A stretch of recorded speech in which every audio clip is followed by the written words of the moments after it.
Sa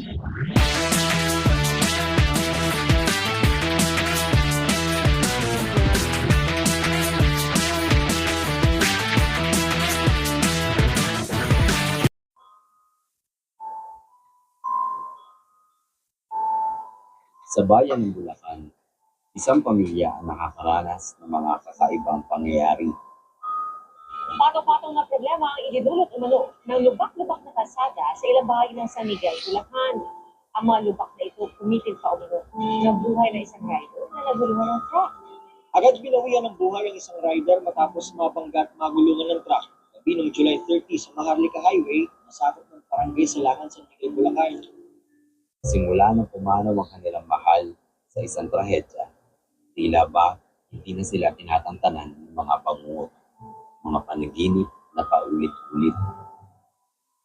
Dahil dito, lumapit ang kapatid at kasintahan ng yumaang lalaki, kay Ed Kaluwag, upang malaman kung sino o ano ang bumabalik sa kanilang tahanan. Ngunit sa paghahanap ng kasagutan, handa ba silang marinig ang katotohanan? Maaaring masikip pa sa kanilang inaakala.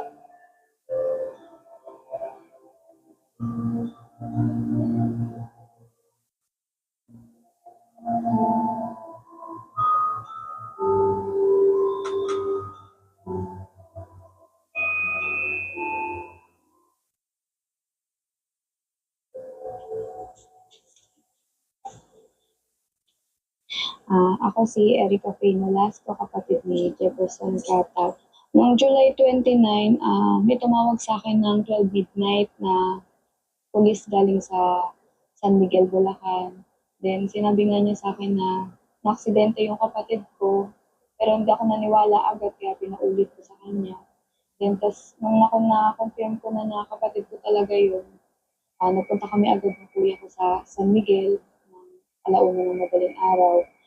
Sa punerarya na namin siya nakita. Ang sabi ng police, nag-overtake daw siya. Tapos nung pagka-overtake niya, sumakto siya sa lubak. And then, nung pagkalubak niya, may padating na truck. Tapos nung pagkabuwal niya, sakto dun sa way ng truck. Kaya nasagasaan siya. So, ganyan gabi po sa inyo lahat. Ito po sa Ed Kaluwag. Narito po kami ngayon sa isang baryo dito sa bayan na aking sinilan, sa bayan ng Malolos. Dahil na rin po sa humingi po ng tulong sa ating followers, mayroon po akong aalamin ang pangyayari sa buhay nila. Actually, makikipag-communicate tayo. Try natin makipag-communicate po sa kapatid niya na umayapa. Dahil po limitado yung spasyo natin, hindi po kami nakakaikot dito sa loob ng bahay dahil medyo masikip ang mga tao po na mali-disturb dahil medyo gabi na rin po ngayon. Dito na rin po namin gagawin yung communication. And actually, hindi ko po alam kung ano yung case, kung ano yung nangyari. So, yun po yung ating alamin during communication. So, yun po yung way ko. Hindi po ako muna kukuha ng information para po hindi makontaminate kung ano man yung communication na gagawin ko doon sa spirits na patawanin natin. And actually, hindi ko pa po nakikita kung sino yung nakausapin natin. Pero during the session, susubukan po natin sagutin at matulungan kung ano man po yung problema na bumabagabag sa kanila. So yun lang po sa mga dito. Totoo ba to? Ganyan. Kaya nung paglabas ko ng bahay, tinasampal ko yung sarili ko na parang ginigising ko yung sarili ko na sana panaginip lang to, ganyan. Pero nung naano ko talaga na wala na talaga siya, sobrang sakit. Sisimulan po natin yung ating session ng pag-communicate. Susubukan po natin kung makakakonect tayo sa kanya gamit po itong mga bagay na pag-aari ng tao. Okay. Sa process po na gagawin ko, dahil ito pong mga gamit na ito ay sa kanya mismo, lagi niya po itong nahahawakan o lagi niya dinadala, meron po itong connection sa kanya. So ito po yung magiging way para makakonect po ako sa kanya. And then si ate, yung kapatid na po, siya po yung magsusulat kung ano nasa sasabihin ko. Then later on, i-upload ko po sila na sila mismo yung magtanong at sila mismo yung magsulat. Okay? Gusto gagawin natin ganito. Siyempre maraming skeptics, maraming nanonood na sabihin gawa-gawa na. Okay? So, para na-prove natin sa kanila, hindi gawa-gawa. Una, nung dumating kami dito, wala akong idea kung ano yung nangyari, kung ano yung meron, kung ano yung case actually. So yun yung palagi kong sinasabi. Ngayon, may reason bakit mo ako pinatawag.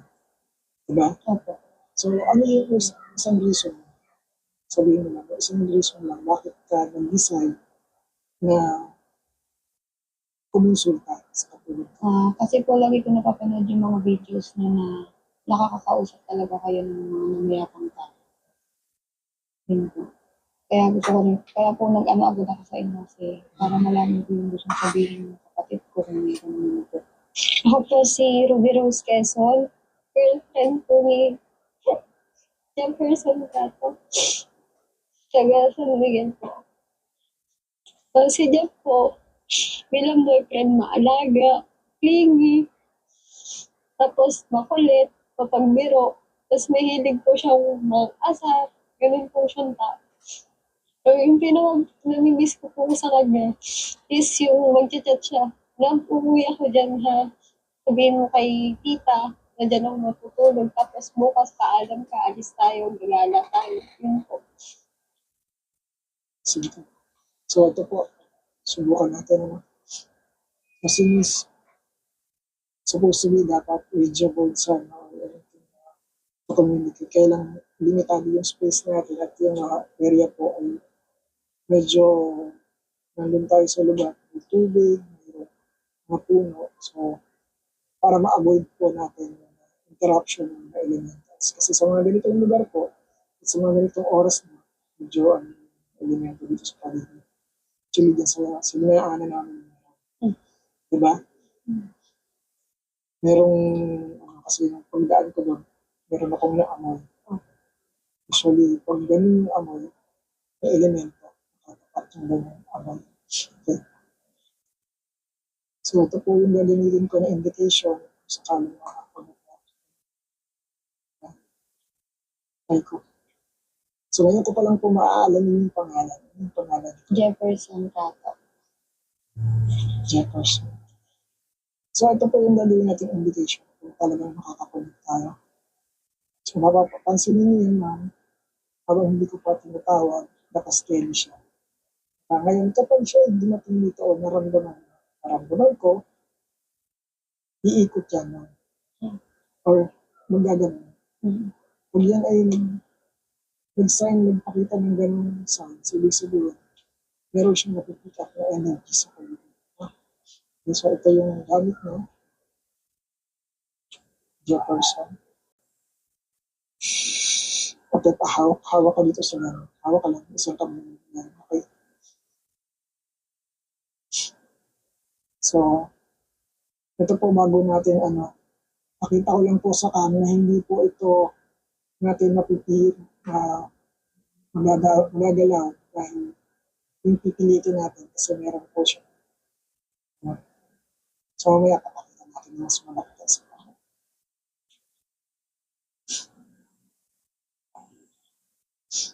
Okay.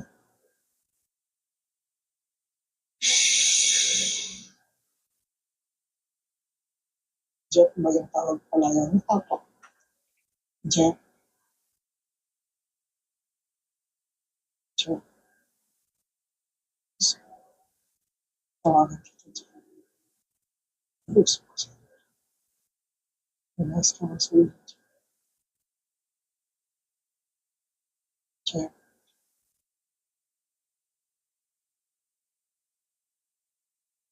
Jeff.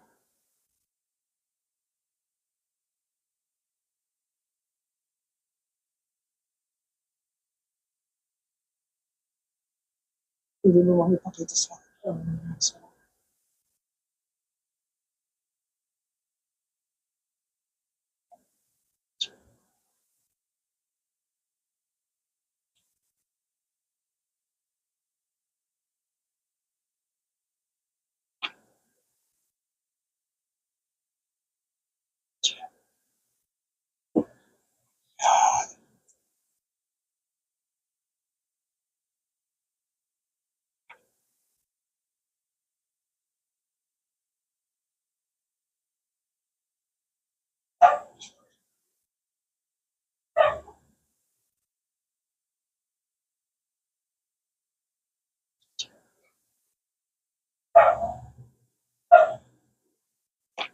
with yung presence, pero nararamdaman ko na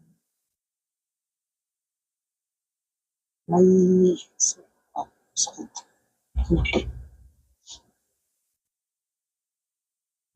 Doon sa accident ba tayo merong may damage mo dito Meron. sa part na to.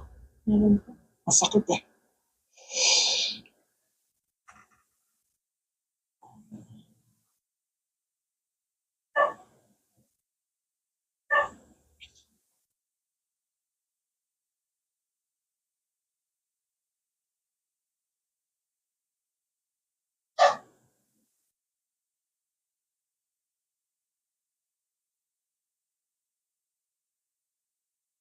Bakit yung area kung saan siya na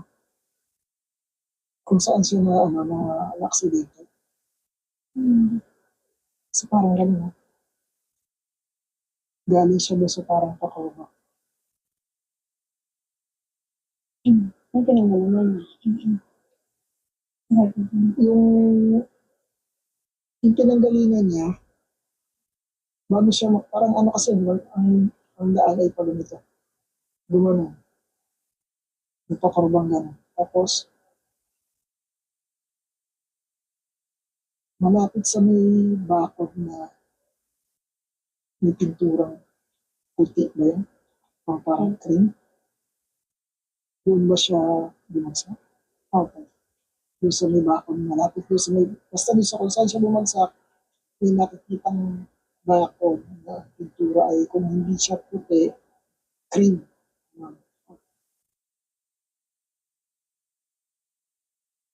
Tapos, mula doon sa pader na yan, sa bakod na yan, may gate. Tapos may ang puno na nakikita. Yung puno is parang nakaganon sa may bakod.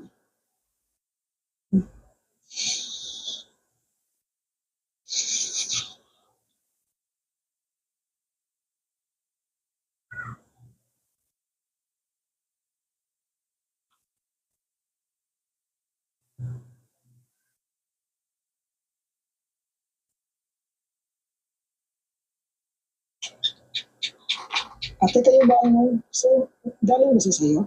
Hindi pa po. Pupunta. Papunta pa lang. Kasi may dala siya eh. May parang ano, sandbag or something. Parang plastic. Yung ano sa, basta merong bag na ano, yung parang naka-plastic. Parang gano'n, parang eco bag or something.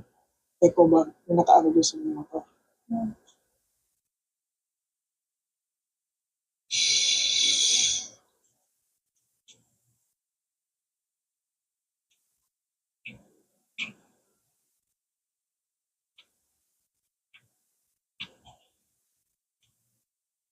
Meron kayong nakaplanong na lakad Meron po.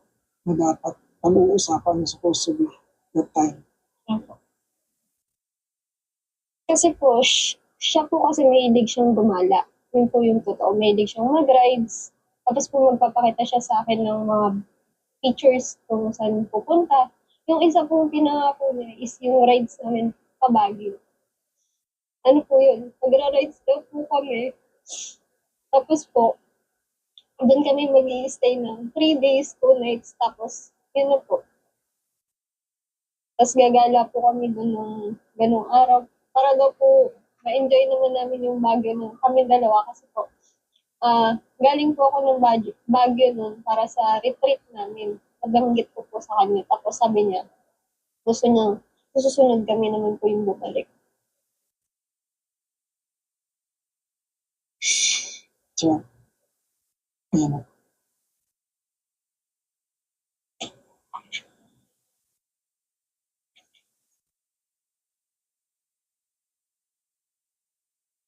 So,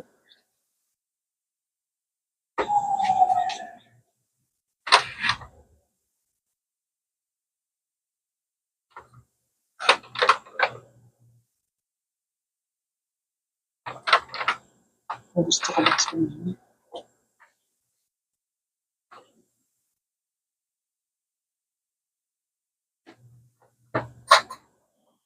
Ate, pasulatan.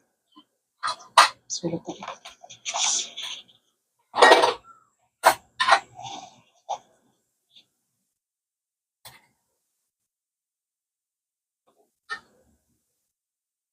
Yung unang sinasabi is, sorry, hindi na ayaw natin matutulog.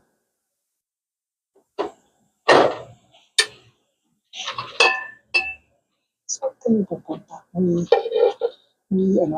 aside from that, may pupunta na ba kayo may tita o Meron. tita daw? Wala tita? Sino ba? Tita mo, tita niya. Pupuntahan kayo.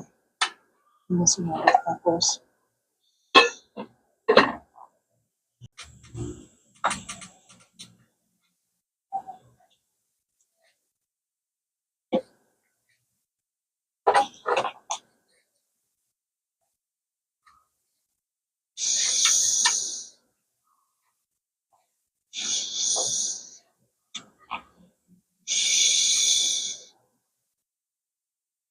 at makikichismis na ako sa inyo.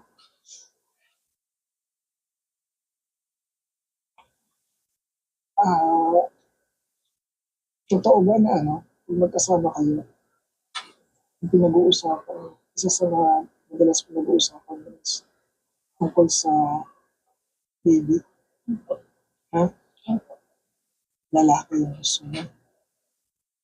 Tapos, takot yung pangalan. Pinagsama ng pangalan niya.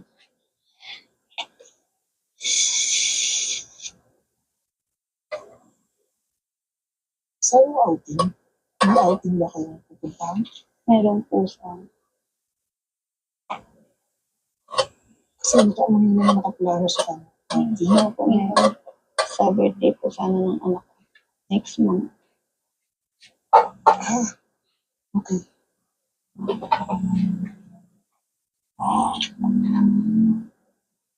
So ito, randomly, hindi ko wala idea kung bakit sinasabi.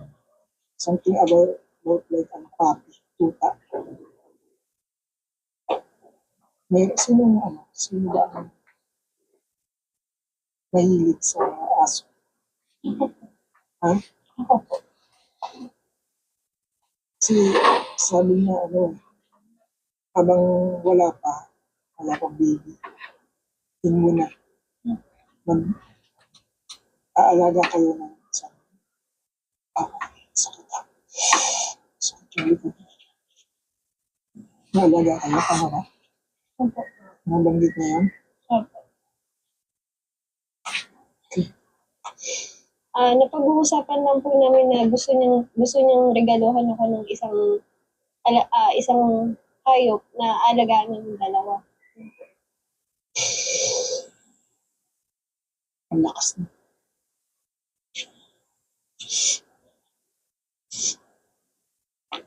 Jeff, alam ko narito ka na. Nararamdaman kita sa likuran ko.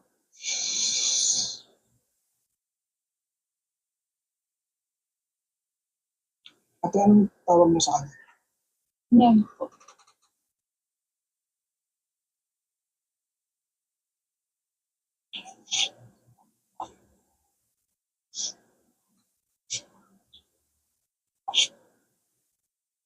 Pamilyar ka doon sa hangin niya.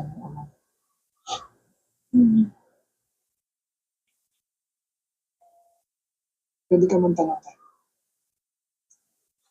Alam ko ay sasabihin.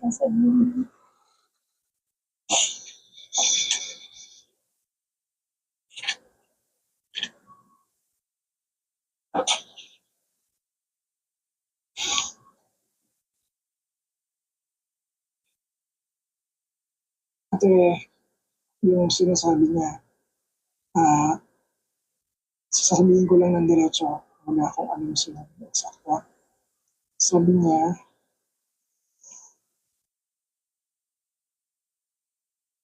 pasensya ka na kung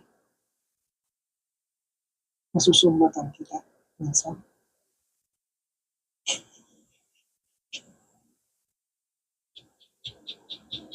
Sorry kung nauungkat daw ngayong past mo regarding yung ex mo.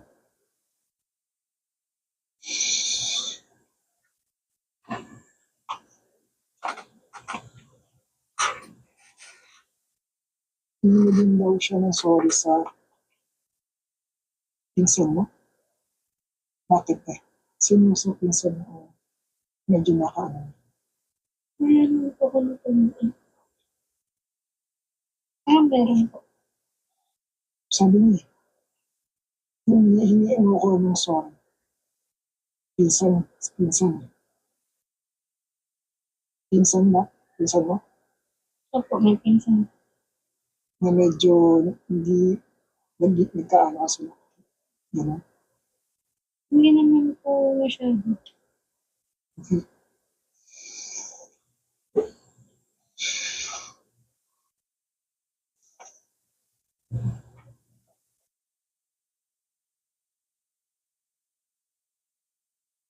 Hindi ka na daw niya madadala doon sa wish mo na rides.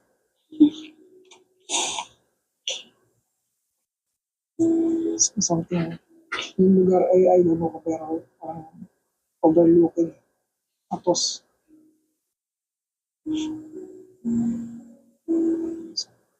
tungkol sa ano, mag-stay kayo doon ng 2 days. Anniversary. Sa anniversary niya.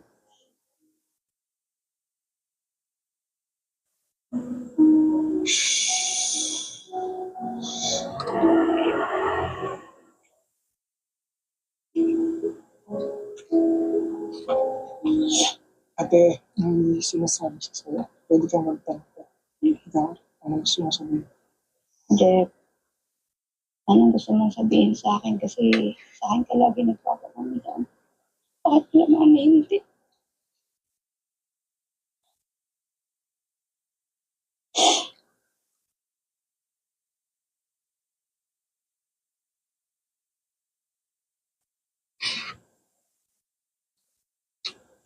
Nahihiya daw siya sa'yo. Nahihiya ako sa'yo. Bakit ka mahihiya? Kuya, tayo lang naman lagi ang kasama. Kasi hindi daw niya mababalik yung mga hihiram niya sa'yo. Di naman kita sinisik eh.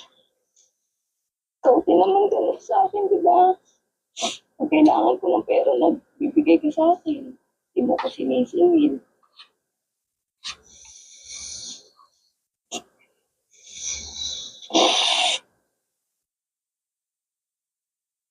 Kailan kayo nag-away?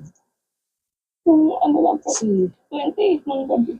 nakikita, pinaan mo sa akin yung senaryo na kasagutan kayo. Oo, 28 lang po ng gabi. Nasasagutan kayo. O, ano lang naman po, mild lang kasi about lang dun sa tulugan. Kasi ayaw niyang may katabi sa higaan. Eh, yung time na yung asawa ko kasi umuwi, hindi kami kasya sa kwarto namin. Kaya yung father ko, pinapatabi ko sa kanya. Kaya nagkasagutan kami.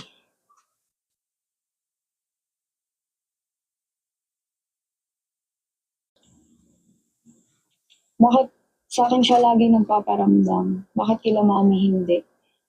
Bali, nung namatay kasi siya ng July 29, then July 30, nandun nakaburol na siya.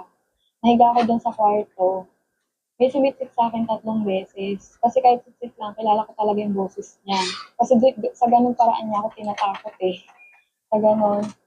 Tapos, yung sumunod na araw naman is, umuwi ako dito sa bahay. Nahiga ako sa kwarto, kasama ko yung bunso ko. Naamoy ko siya, as in siyang siya talaga yung amoy.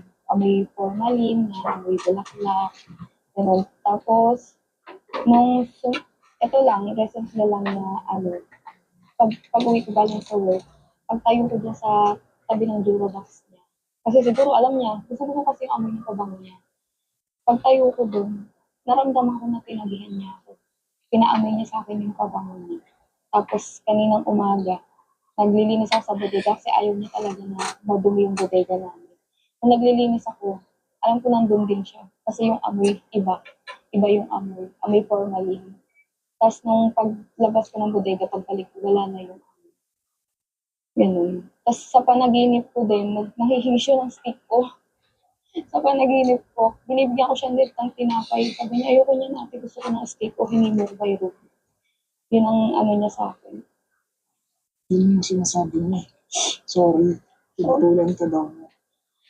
Hindi mo dapat daw ikaw na pinatulan. Okay lang yun. Sus, Yun yung gusto niya sabihin sa'yo. okay lang yun. Wala lang naman sa akin yun.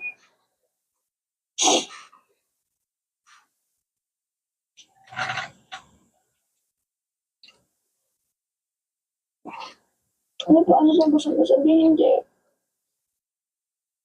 Yung promise niya daw, okay, sa anak ko. Kung merong tingnan niya yung anak mo, sabi niya, ang promise na cake na merong nakatayang spider sa labo ng cake. Hindi na tayo nakabibigay. Okay lang, okay lang. Sure. Hindi ko alam nahihiya pala siya sa akin kasi hindi niya nabayaran yung mga nahihiram niya sa akin utang. Nalulungkot lang ako. Yun lang. Yung word na sorry ate. Sorry, hindi ko na mabibili yung pangako kong cake sa birthday ni Hans. Yun.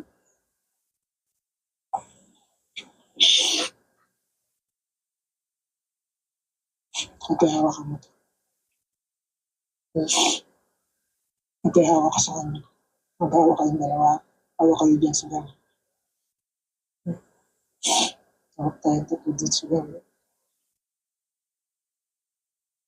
Pikit kayo tayo.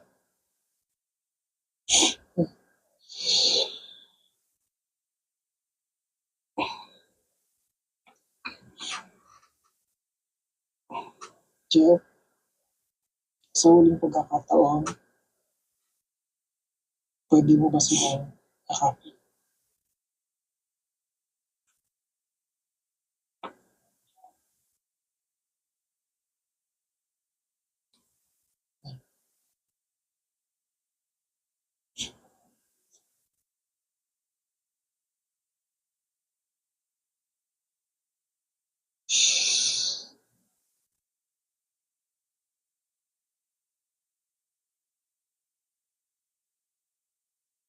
Nasaan yung short na parang basketball short na kulay? Parang yellow, orange. Yung sa bahay. Yan. Sabi niya, sakto. Kaya sinasabi niya, love, ingatan mo yung short ko. Kasi yun, yellow-orange siya. Parang yellow-orange ba? Yung basketball shorts. Yellow-orange.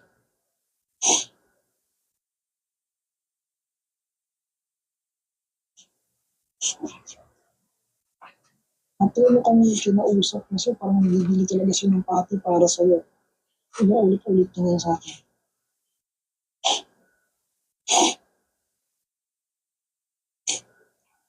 Ano papangalan mo sa pati? Parang Jenny ba yun? yung ano, napag-usapan nito. Sasabi niya, yung pangalan ng pati, yung pangalan ng nandun sa bahay ni Kuya. Yung pinagkukwento niya.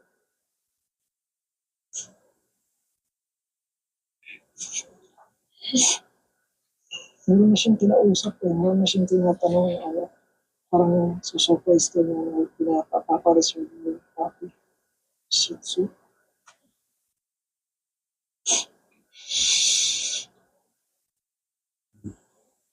Meron po kasi siyang shorts. Yun po yung uniform niya isang sa basketball. Isang jersey po yun, magkapares. Yung shorts po, lagi nasa bahay. Naiiwan niya po yun. Bali, pamalit niya po pag uuwi sa bahay. Ano po, paborito niya pong short yun kasi maganda po yung ayos ng damit, ganun po. Yung design. Tapos yung nag-design po, best friend niya. Sila po ata ng best friend. Yung kulay po, may orange po yun, may blue na dark, parang may black, then dark blue ganun po. Jeff, meron ka pa bang gustong sabihin?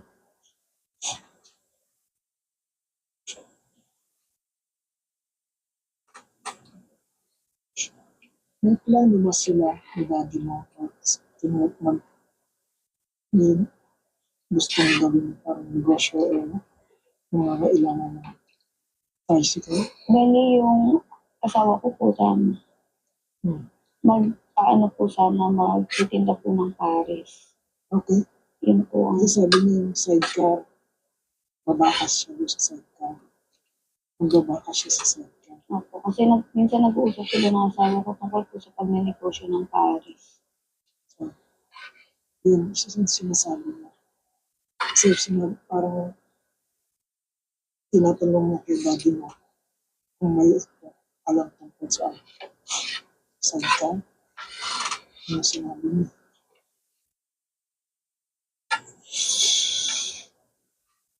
Jeff, ano yung huling gusto mong ipaalam sa kanya na Kay Mami Jeff, ano gusto mo ikasabi? Kuya.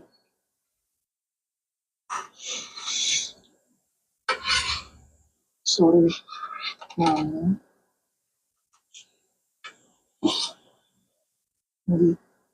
hindi daw niya nasusunod yung utos kapag especially pag pagod na siya.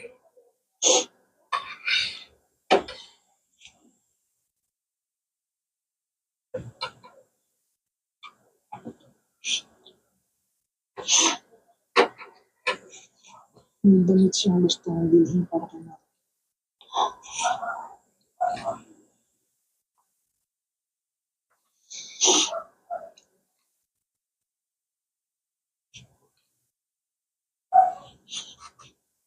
Jeff, ano pang gusto mo sabihin?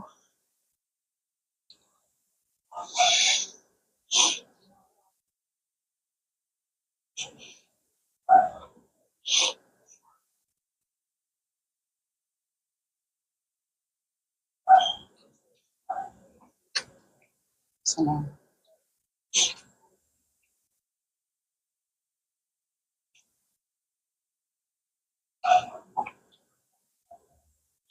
Sabi niya sa'yo, sabi niya, love, sorry, kasi,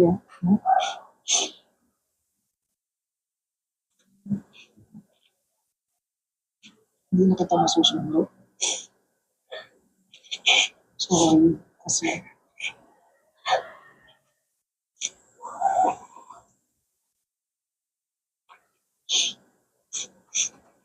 hindi ka na daw niya madadala doon sa gusto niyo kainan. Saan kayo kakain? Hindi kayo masasabi. Yun po sa Baliwag.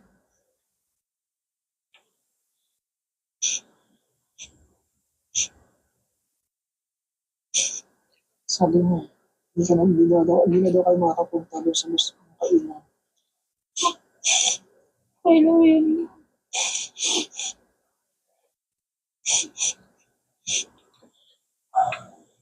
Ingatan mo daw yung sarili mo. Especially, masakit mo lang yung tiyan mo. Yun po. Sabi niya, especially yung tiyan. Kasi yung concern. Ingatan mo daw. Madalas po kasi pag nagkakaaway kami, madalas po sabihin niya, lagi ka na lang ganyan. Madalas po kasi, di ba po, dahil hindi po ako madalas kumakain, madalang, nagkakagalit po kami. Minsan po, umiinda ako sa kanya na, Dog, sakit yung tiyan ko. Sasabihin niya, yun kasi, di ka nakikinig, di ka kumakain sa tamang oras, ganun. Jeff, alam kong Saya ka naman kasi nasabi niyo na gusto mong sabihin.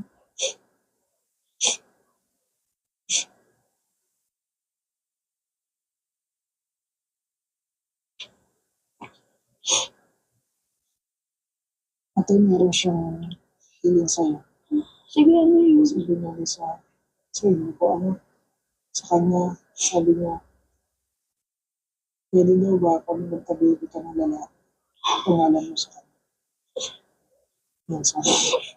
Oo, Kahit sige. sino sa inyo, sabi niya, pwede ba Oo, pwede, pwede. kung magkaka-baby ng lalaki, Pero huwag mo na ngayon ulit kasi ha. pangalan mo sa Wala nang bibili ng gatas.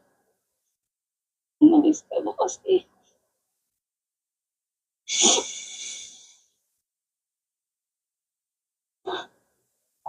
At this point, pwede ba magbili na kayo sa kanya. I-accept niya na wala na siya. Para hindi na siya gusto. Kasi once na papatawidin ko na siya, subukan ko na ipakita sa inyo. Ano yung gusto mong sabihin? Jeff, gabayan mo lagi si mami ha. Patatagin mo yung loob niya. Pati kami lahat sa trabaho namin. Si Ruby, lalo na si Ruby. Ingatan mo lalo na yung mga pamangkin mo ha. Sana masaya ka na, mahirap ang Ruby, pero kailangan. Namiss na kita. Explain mo na. Yung hindi ko natapad yung pangako. Kasi 1 week bago siya namatay, pumunta siya sa store. Sa raw, pinapunta ko siya. Sabi ko sa kanya, pili ka ng sapatos na gusto mo, pag sahod ko, bibilhin ko. Sabi ko sa kanya, namili siya. Sabi ko, sige, pag sahod ko, ibibili kita ng sapatos. Nag-okay naman siya. Tapos, nung first day niya sa work, sabi niya sa akin, ate, bili mo naman ako ng belt bag. Sabi ko, sige ka ako, kaso delay pa yung sahod ko. Wala na, hindi ko na tinatapad. Yun yung masakit eh. Nangako ako kasi hindi ko natapad. Alam ko nag-aantay siya dun sa pangako ko na yun. Kasi sabi niya pa-birthday ko dun sa kanya. Promise ko talaga yun eh. Ang sakit lang kasi nangako ako, hindi ko naman nabigay sa kanya. Kasi siya pag nangangako siya, tinutupad talaga yun.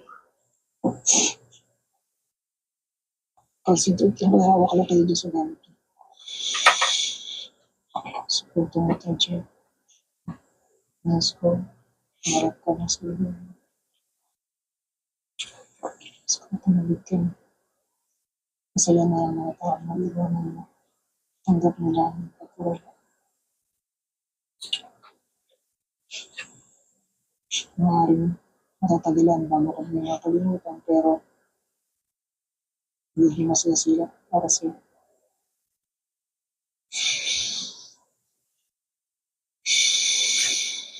Ito po. Okay? Sabihin mo sa akin, ano na nakikita mo.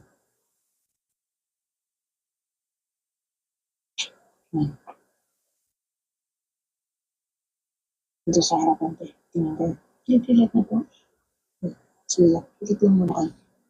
Yan. Ano meron na dito. Ikit lang kayo habang nakapilit dito kayo tingnan sa harap.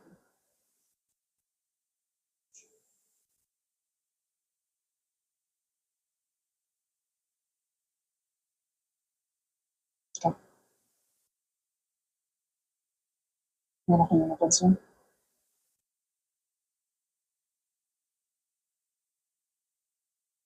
Yeah, magpaalam ka na. Tawid ka na. Makakamit ka na.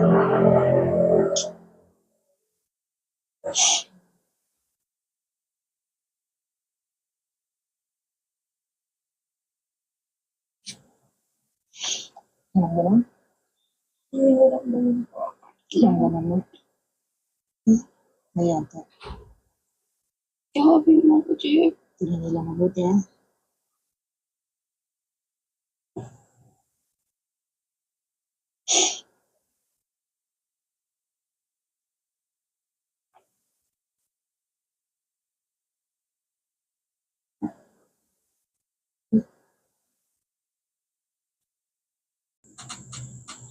Masaya na siya. Nasabi na niya yung gusto niya sabihin. Nanirisim ba niya yung ganito? Pilit na kayo.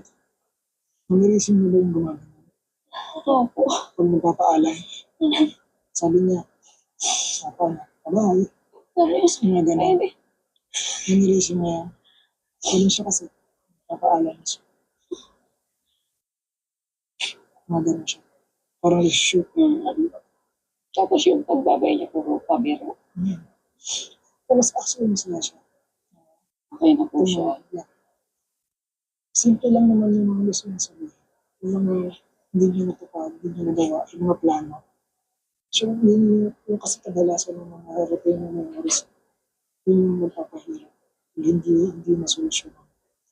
Ulit-ulit yung paulit-ulit. Kasi hindi, yung nangyayari kasi parang pakird yung daan. It's parang in-slide eh. In-slide, iniwasan. Hindi ko alam kung ano iniwasan. So, bigla siyang kumabig na gano'n eh. Kumabig, tas gano'n. In-slide. Sa ang nakita ko, nakabagsak siya. Medyo malayo-layo ng konti sa mata. Parang sige ng ulang. Nandiyan yung mata, nakabigito siya.